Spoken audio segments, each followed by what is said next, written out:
He would have been behind, but yeah, bomb just middle away. Caught it well, got the hands out. Byram Hunt zips it into the glove of Daniel Rivera, the second baseman that time. Took a little bit of an awkward carry over towards the right side, but Rivera was at the lip of the outfield grass. One away here in the second, but you consider what Harwich faced last time. It was a run-scoring onslaught at a very different point in the season for the Wareham Gatemen. The first pitch here to Jimmy Brennan, taken high on a fastball above the letters for ball number 1. But yeah, it was a huge home run that extended the Gatemen lead late from C.J. Funk out of Pittsburgh. The 1-0 taken down the middle as it's 1-1. Had that grand slam as Mariners fell 12-1. So 1-1 here to Jimmy Brennan. Picone still working quickly. He deals a cut and miss on a slider as it's 1-2. So now in a new ball game here with Harwich and Wareham tied at 2. Picone tasked with trying to settle back in. The 1-2 deal. A slider cut on and miss. A drop third strike from Arndt.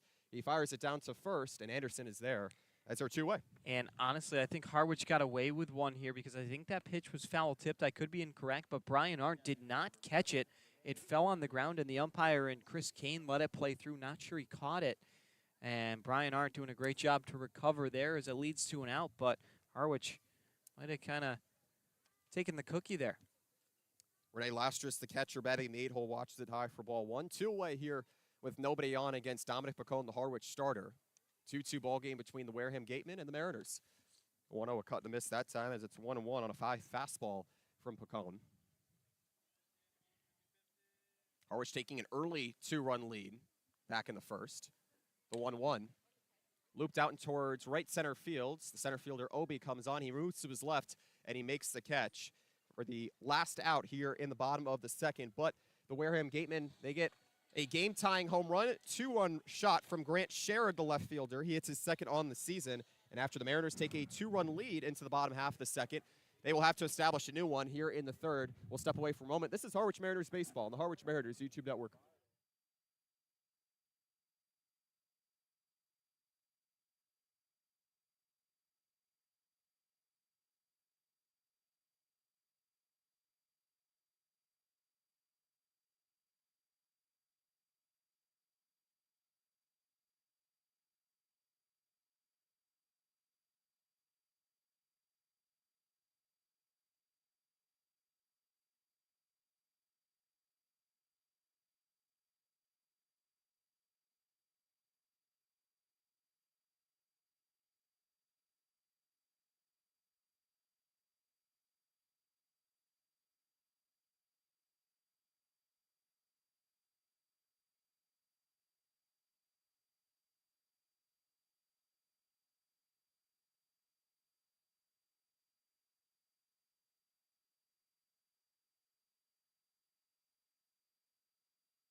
Two runs each for the Harwich Mariners and the Wareham Gatemen. Chase Chapman, the southpaw for the Gatemen, back on the mound, and after surrendering back-to-back RBI base knocks to Elijah Lambros and Devin Obi to get the Mariners out in front in the first inning, the Wareham Gatemen strike with a 2-run shot to right field from Grant Sherrod, his second home run on the season, as Wareham scored the 2 runs on 2 hits and left nobody on, as Dominic Picone looks to keep a scoreless inning going into the third inning. But first, the Mariners back up to bat here.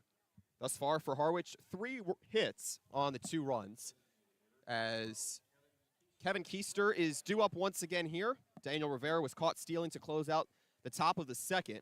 So Keister still looking to redeem himself after a looking strikeout in the first, as Harwich brought 7 to the plate and got the game's first lead with those 2 runs.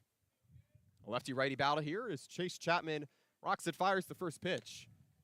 And it's a slider that just misses high at the letters for ball number 1. Keister playing a couple of games here for the Harwich Mariners, finding his way into the lineup here early. The 1-0, a cut and a miss, and his bat goes flying behind him. He was out in front of the slider. We've seen numerous flying bats, haven't we, Devin, at this point in the season? Yeah, and sometimes you just need a little bit more pine tar. That one really slipped out of Keister. He couldn't even believe it. Checked his hands, and now we'll climb back in, try and figure it out. No stranger to the Cape Cod Baseball League. Played for the Brewster Whitecaps last season. Another stellar season at Maryland, hitting .300 again. 1-1 is rolled over towards the left side. The shortstop, Cologne, steps and fires a high throw onto first, and it's in time. As the leadoff man is once again gone here for Harwich here in the third. A 2-2 ball game here with one away. So, yeah, slower start for Kevin Keister here tonight, but he's been so hot in his start here in Harwich. Came in across his 2 games hitting .625. He's picked up 5 hits in those 2 games. He was bound to come back to earth sometime and starts off in the leadoff spot with an 0 for 2. But even with Keister, regardless of tonight, Carstetter and all these reinforcements coming in, they've really helped the Harwich offense and given them some life. And how about this, Devin? 10 hits in his first 5 games for Kevin Carstetter as he foul tips it back into the screen for strike 1 here with Harwich and Wareham tied at 2. Next pitch. Lofted over towards the left side on the ground. Hot, the third baseman moves to his left. He zips it onto first, and it's in time. So 2 up and 2 away here. Chapman, the left-hander out of St. Thomas, certainly getting the ground ball help thus far. But for Carstetter, he's had 6 RBIs for those 5 games as well. He will certainly be an important asset down the stretch of the season and as Ethan Anderson comes up here. And he's starting to go through the Mariners. That's now 6 straight. He's retired. We'll see if he can keep the motor going. And, well, not 6 straight, but he's 6 straight as the minimum. Of course, there was a single and a caught stealing bid. We're starting to settle down, which is really encouraging for Wareham. He's settling down, and Wareham starting to find some movement out of its lineup for a little bit here.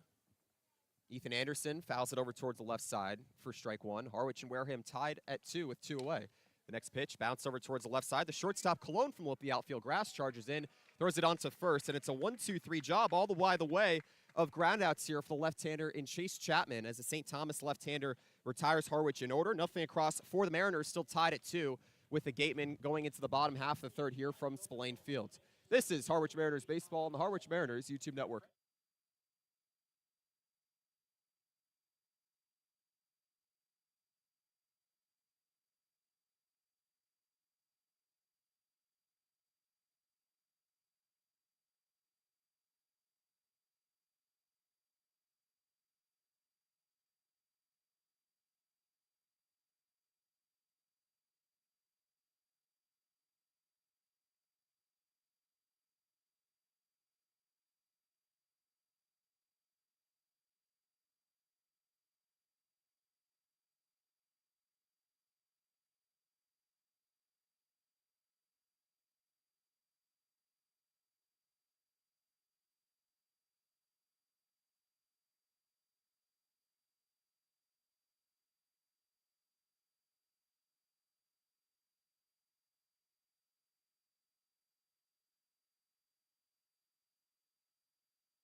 Gatemen and Mariners still locked at 2 going into the bottom of the third here with Corey Morton, Justin Cologne, and Dorian Gonzalez Jr., the 9-1 and 2-hole hitters due up here against the right-hander of St. Joe's and Dominic Pacone, getting the starting nod here for the 3rd time this season. He deals the first pitch, and it's a fastball cut on and missed for strike number 1. Morton up for the first time here today after Wareham tied the game at 2 with a 2-run bomb from Grant Sherrod, the left fielder, his 2nd on the season, back in the 2nd. 0-1 deal. Caught and missed that time on a slider. 0-2 here. Pacone has really been adept at being able to just get out and counts early on. Get himself in advantageous spots against a Wareham team needing hits early. A 2-strike pitch, and it gets called looking on the lower half. That time Pacone going back to the changeup, and it's a quick 3 strikes here against Corey Morton as he goes down looking for the first out here in the 3rd. And you got to love that. He's already picked up 4 strikeouts through the order just one time as the lineup card flips over. Now, I mean, Pacone did give up that home run and the single, but other than that, it's been smooth sailing. Really been impressed with what he's brought. Yeah, 4 straight retired as J.C. Cologne checks the swing and goes around for strike number 1. Harwich and Wareham tied at 2, their final meeting of the regular season here at Spillane Fields. The 0-1 deal. Caught in a miss that time, as it's 0-2 here to Justin Colon. 0 for 1 today, a victim of a looking strikeout from Pacone. Here's a 2-strike pitch. Fastball cut on and missed that time. 2 up and 2 away here as Colon goes down on strikes, and Pacone picks up his 5th punch out already here in the 3rd. He looks so dialed in right now. I mean, 6 straight strikes with 2 strikeouts. Really doing something special, and we'll just leave it at that. A little bit of a smile here as he works out of a slanted stance. The right-hander from the first base side of the slab. The first pitch to Gonzalez Jr. smacks back into the screen for strike number 1. So Harwich and Wareham tied at 2 after Harwich took the game's first lead with an RBI double from Elijah Lambros and an RBI base knock from Devin Obie. The 0-1 offering. Looped high out towards left field, moving to his left. Carstetter. He's at the left, and it just goes out of play. So it's 0-2 here to Dorian Gonzalez Jr.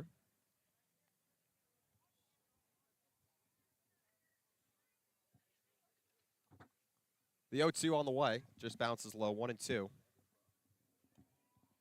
He was just 1 pitch away there from the immaculate inning. If he threw a strike, that would have been 9 straight strikes with 3 strikeouts. One of the coolest things in baseball. 1-2, a check swing, the appeal down to 3rd, and William Bauer, the third base umpire, confirms that he held up. So it's 2-2. Yeah, Pacone looking to strike out the side, which he's actually yet to do today despite retiring Wareham in order in the 1st. Can he do it here? The 2-strike pitch. Zipped into right field, over the head of the second baseman Rivera, and it falls into shallow right center field. As Gonzalez Jr. has his first hit on the night, he moves to 1 for 2 after going down looking in the 1st, and Wareham has its 3rd hit on the night.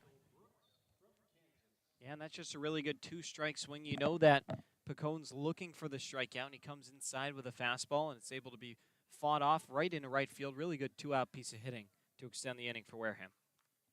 So Pacone having to work out the stretch here. The first pitch to Michael Brooks, a foul tip, and it's going to go just behind the glove of Arndt for strike 1. Gonzalez Jr. trying to get into second here with the strong lead off of first. Meanwhile, for Michael Brooks, already playing at his 3rd different school. Just finished up his first year at Kansas after transferring from UCF. The 0-1, taken low. 1-1, originally from the Palm Beach County area down in South Florida. Graduated from Palm Beach Central for that matter. Wellington, Florida native. 1-on with 2 away. Pacone looking for another strikeout. The 1-1 lofted high back behind home plate. Arndt removes the mask as it just gets behind us here on the Raptor cage over at Spillane Field. Devin, I really had to draw my attentiveness that time to a heightened sense because we could have gotten hit. Yeah, I know. Some Wareham guys having a good laugh out of it. we were on the vulnerable cusp that time. It might have just been a glancing blow. Gonzalez Jr. trying to steal second. The 1-2 is served out towards right field, right in front of Lambros, the right fielder. The Maryland product moves to his left, and he makes the catch as he just drifted to his left. So Wareham unable to get the go-ahead run here in the 3rd as it scores no runs on 1 hit with a 2-out single from Dorian Gonzalez Jr. and leaves him on. No errors committed from Harwich. A 2-2 ball game going into the middle frames here from Spillane Field. Harwich looking to get back ahead. This is Harwich Mariners baseball on the Harwich Mariners YouTube network.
2-2 between Harwich and Wareham here at Spillane Field. The Mariners on the road. Chase Chapman back on the mound, set to face Elijah Lambros. He watches it high.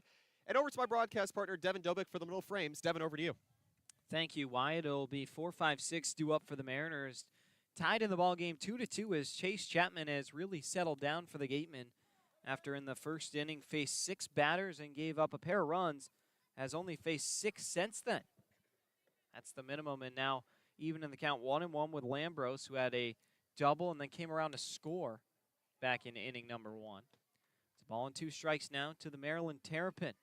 Past season hit .288 for the Terps with a .404 on-base percentage. So versatile and a huge pickup for the Mariners. Next pitch is going to miss inside, and so it'll be 2 balls and 2 strikes. Yeah, it's just been about commitment for the Mariners. You have the departure of Casey Saki and Seaver King as well. You certainly need guys who can play infield, outfield on almost any given day. OPS of .945 for Lambros this season, as this one's chopped off to the left towards the Gateman dugout. And so we'll stay at 2-2. 4th inning of work for Chase Chapman. Back in the 3rd with 3 groundouts. As he misses this one down low, full count. Chapman's really starting to settle in. You can tell, having retired 6 of the last 7, he's facing his first starting nod on the season. Payoff pitch is going to miss outside, and that's ball 4. A productive 6-pitch walk for Elijah Lambros, and the leadoff man is on to start the 4th. Lambros not necessarily a threat to run, only had 4 stolen bases at Maryland this past season in his 63 games. And then also at South Carolina stole 3 bases, which he transferred from to Maryland after just a year. 0-1 now to Devin Obie as he cuts and misses right over that. Had an RBI single back in the first, also stole second before being stranded. He's the reason that this game is tied. Here comes the 0-1 pitch. And no, it's going to be a pickoff attempt back to first. Without a slide, it's going to be Lambros. And we stay at 0-1. Yeah, Chapman not too susceptible to giving up walks here. It's a little bit of a rare. Here comes the 0-1 offering to Devin Obie. And it's bounced in the dirt. Gets all the way to the backstop, and Lambros will easily trot into second standing up. That one will be a wild pitch on Chapman, and it puts a runner in scoring position. Obie leads the Mariners in a number of categories, some good, some bad. Tied for a team high with 1 triple, along with Jay parted the squad. Obie also leads the team in home runs with 3, RBIs with 16, walks with 15, tied with Humphrey, and then strikeouts with 35, tied with Humphrey. That's the stat that, of course, you don't want to be a part of, but regardless, has had a productive season and all-star summer for the Mariners. Behind in the count 1-2 now after a looking strike. Chapman comes set, and the lefty deals. And it's going to be lined into right field and caught by Jimmy Brennan. Coming in, makes a nice running grab.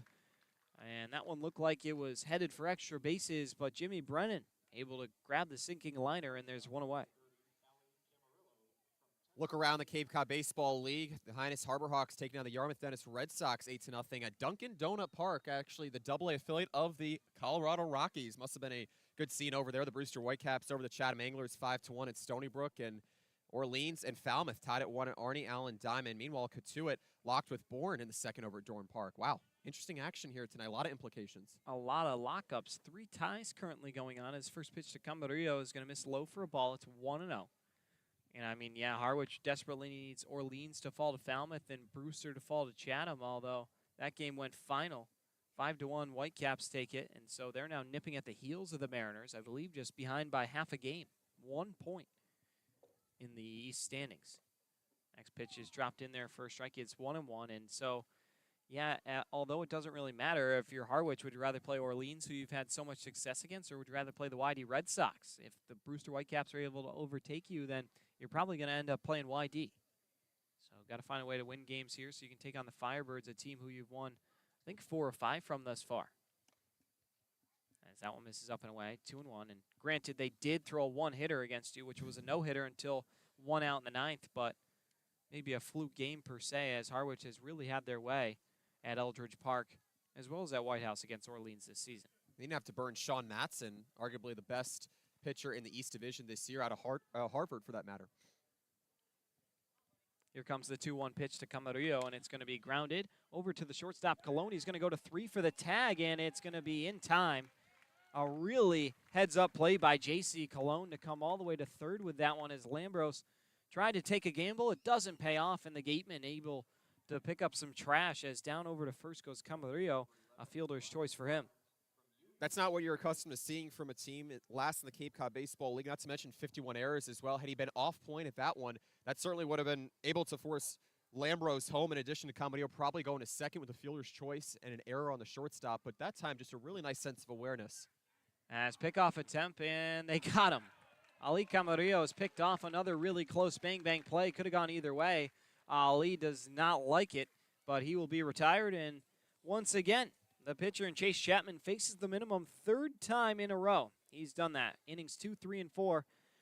The Gatemen and the Mariners tied up at 2 as we head to the home half of the 4th. Don't go anywhere. You're listening to the Harwich Mariners YouTube network.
We welcome you back into the home half of the 4th. Devin Doback, Wyatt Kopelman along with you.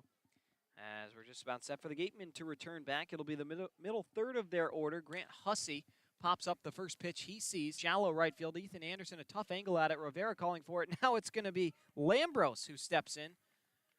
3 guys all thought they had it, but Lambros ultimately comes away with it, and that will be out number 1 here in the 4th. 1 pitch, 1 out. And just going back to... As this one's going to be popped up in a shallow right field once again. Rivera going out, coming in as Lambros, and he puts it away for his second put out in the inning.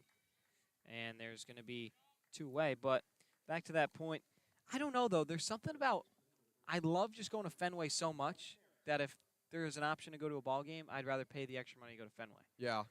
But I also go a lot, so not as much this year because we've had a lot of broadcasts this summer. But yeah, in the 2 years prior, I went to 36 games. First pitch misses up high, and it'll be 1-0 now to Byram Hott. He lined out to the second baseman, Daniel Rivera, back in the second. Next pitch is cut on a miss to make it 1-1.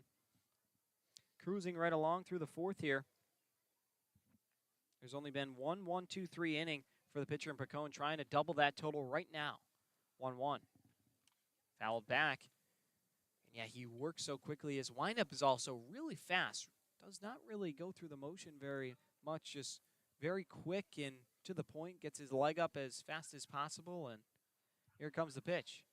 Try and hit it. 1-2. And it's going to be grounded over to the third baseman in Lee Croy. He goes on to first, dug out by Ethan Anderson. Hasn't he been a vacuum over there at first place as of late? And the side is retired, a 1-2-3-4th for Dominic Pacone. Into the 5th we go, flying along here at Spillane Field. We'll be right back on the other side on the Harwich Mariners YouTube network.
Brian Art, Talmadge Lecroy, and Daniel Rivera due up for the Mariners. They went in order in the second, trying to avoid that here in the fifth. As facing the minimum in the last 3 innings has been Chase Chapman, who's out there for his 5th inning of work. After that loud first inning from the Mariners, he's really kept them in check. Behind in the count 1-0, the next pitch to Arndt is going to miss inside, make it 2-0. Brian Arndt had his at-bat postponed back in the 4th inning as Ali Camarillo was picked off over at first base. 2-0 pitch. He is going to be off the end of the bat and actually curving foul. We saw that weird play I'm now remembering where there was a foul ball that kind of rolled off the lip of the grass back into fair territory, and they ended up deeming it foul, which was bizarre because I was under the impression the rule was the line means it's fair, especially before first base. Yeah. But we've seen a lot of rules that we're under the impression of, and even the coaches are sometimes, that is ruled in the umpires. The umpires have the final say. That's basically what I'm trying to get at. 3-1 count to Brian Arndt. Grounded out to third back in that 2nd inning to lead things off. As Chapman deals, and it's going to be grounded right past the third baseman, hot this time. Brian Arndt looked like he had another 5-3 groundout incoming, but it sails into left field for a single. Or at least it should be ruled a single. Looked like Hot could have made a play, but it hit really hard, so I think it probably will be deemed a hit. Yeah, it's just a seeing eye single, and I think Cologne, as much as he was trying to back up, really wouldn't have been relevant on the effort that time. Just a nice piece of hitting from Brian Arndt, getting his first hit here on the afternoon.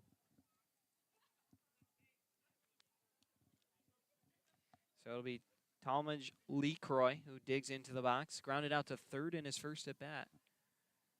Brian Arndt taking a lead off first as first pitch misses up and away for a ball 1-0.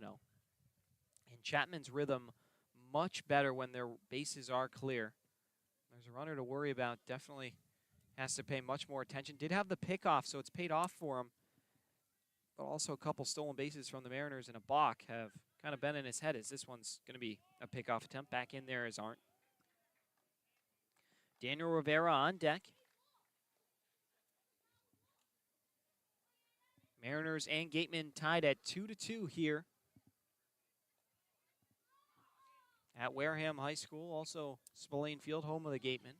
Vikings and the Gatemen both play host here as Brian Arndt actually is going to advance down to second. I believe it must have been a balk. Or maybe I'm sleeping, but yeah, it was a balk. As this one's going to be over to Cologne, and here we go. Another 6-5 put out as Brian Arndt on a ground ball to shortstop decides to advance to third, and he's going to be tagged out.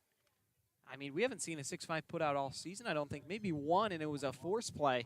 But now we've seen a pair in back-to-back innings. So a fielder's choice for Talmadge Lecroy. Just 2 clear-cut rulings that time. And you can't be disgruntled at that at an umpire for making the right call. In the good position, again, that time, the third base umpire, William Bauer. And for the Mariners, it's just a matter of running conservatively on the base pass. But, you never know what can happen. And, Wareham has been aware and certainly acting on the plays that the Mariners are trying to look for with their aggressive. And you know what? In the same vein, if Arndt had not advanced on the balk, then it probably would have been a double play ball because it was hit hard over to J.C. Cologne, and he probably would have had an easy 6-4-3 double play. So at least Harwich still has a base runner and only one away for Daniel Rivera.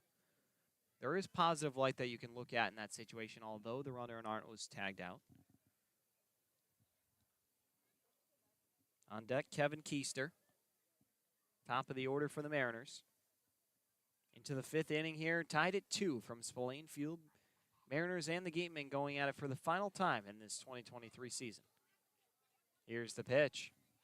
And it's going to miss inside. Actually got away from the catcher as Lecroy will advance easily down to second. Looked like Lastris just got a little handcuff that time. Hit him on the heel of the mitt and skittered all the way over to the on-deck area. So the Mariners will take another break. I almost wonder if he was maybe distracted by the pitch comm as well, because certainly seemed as if he was prepared to block and then saw Lecroy going down to second. Here comes the pitch to Rivera. And it's bounced in the dirt. Another nice stop by Lastris. And count now 2-0.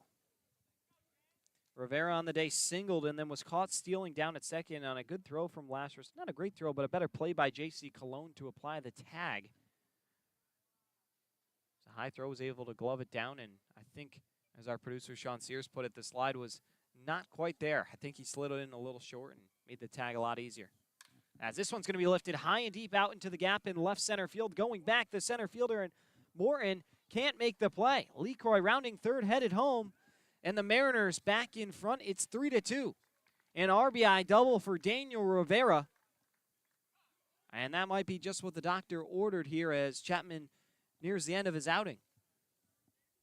Just a great piece of hitting that time from Rivera. We talked about his versatility throughout the bottom of the lineup. He stayed right in that 8 and 9 spot as well after getting a couple of looks in the 2 and 3 hole. And I think this is going to be the day here for Chapman. Rivera just took it early in the count that time. It will be, as we already had a mound visit earlier, and will now make the change. Called to the bullpen here in Wareham as we step aside. Mariners with a runner on second, one away, leading 3-2. We'll be right back on the other side of the break. You're listening to the Harwich Mariners YouTube network.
Call to the bullpen, it'll be James Hepp set to get things going here as Chase Chapman is lifted after 4 1/3, 5 hits, 2 walks, and a strikeout.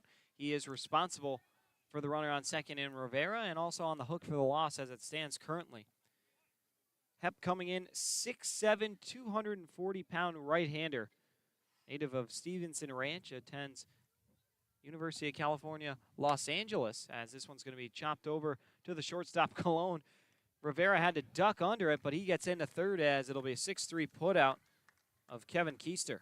Devin, could you imagine had Rivera been out on the 6-5? That would be quite the first out for the introduction here for James Hepp, the tall right-hander at 6'7". Actually already pitched against Harwich this season as well. Gave up an earned run, 3 strikeouts in 3 innings in that 4-1 loss against the Mariners on the road. It's been a shaky summer for Hepp. Comes in with a record of 1-1, a 7.11 earned run average, making his 8th appearance, 12 2/3 innings, 16 hits, 10 earned runs, and 16 walks to just 10 strikeouts. So unfortunately, has not been the greatest, but he's given volume to the Wareham Gatemen at the very least. Appearance-wise, a ball and no strikes now to Kevin Karstetter, an RBI opportunity. As that one's chopped foul, and it's 1-1. And this is a win that the Gatemen need to have, particularly that if they don't win and the Bourne Braves and the Falmouth Commodores pick up wins each, then they're eliminated from postseason contention.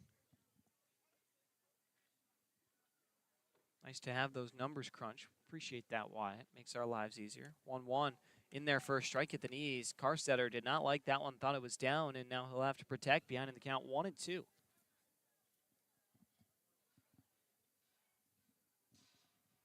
Carsetter's grounded out to both short and third today. Needs a base hit here to extend the Mariner margin as that one in there. Strike three. Carstetter rung up. He can't believe it as he struts back to the dugout. The Mariners take the lead once again. Daniel Rivera's RBI double puts them in front. 3-2. Harwich will be back on the other side halfway home here from Spillane Field. You're listening to the Harwich Mariners YouTube Network.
Be Jimmy Brennan who digs in, followed by Renee Lastris and Corey Morton. Due up as back out there's Dominic Picone for his fifth inning of work, ahead in the count 0-1. As next pitch misses low for a ball. It's 1 ball and 1 strike. Brennan last at bat back in the second, struck out swinging. So he's now behind the count 2-1. Picone working quickly here as we've just crossed the top of the hour, 7:09 Eastern time. That one in there as well to make it 2 balls, 2 strikes. Brennan not liking the call. Picone right back to the mound and right back to work. Into the motion we go. The 2-2. Swing and a miss. He got him. Strikeout number 6. Dominic Picone rolling along here. His team has put him back on the winning side of things and now trying to follow it up with some good pitching. He's been lights out here tonight with the exception of the home run from Sherritt. Good pitching is an understatement to this point, Devin, with 1 away here in the 5th. With 1 away here in the 5th as the pitch misses low and away to Lastris. Ever since he gave up the home run in that second inning, he's retired 10 of the last 11. 1-0 misses low and in, and it's 2-0. And yeah, Wyatt, you talk about how he's really settled down, and it's been really encouraging for Harwich to get a guy who can throw this many innings as this one's popped up in the infield. All 4 infielders converging, and Camarillo eventually calling for it as LeCroy was also in the mix of it, and it's 2 up, 2 down here in the 5th. Can't communicate, you don't get it. That time, Camarillo making his presence felt next to the newer third baseman here today in Talmadge LeCroy of South Carolina, and that's what you need to get if you're your right-handed starter, and you need to be able to get quick outs. Corey Morton's turn, struck out looking back in the 3rd inning. Shows bunt this time, gives it right back to Picone. Doesn't get much easier than that. A 1-3 put out to end a 1-2-3 5th. The Mariners leading this one 3-2. To the 6th we go from Spillane Field. Back in a flash on the Harwich Mariners YouTube Network.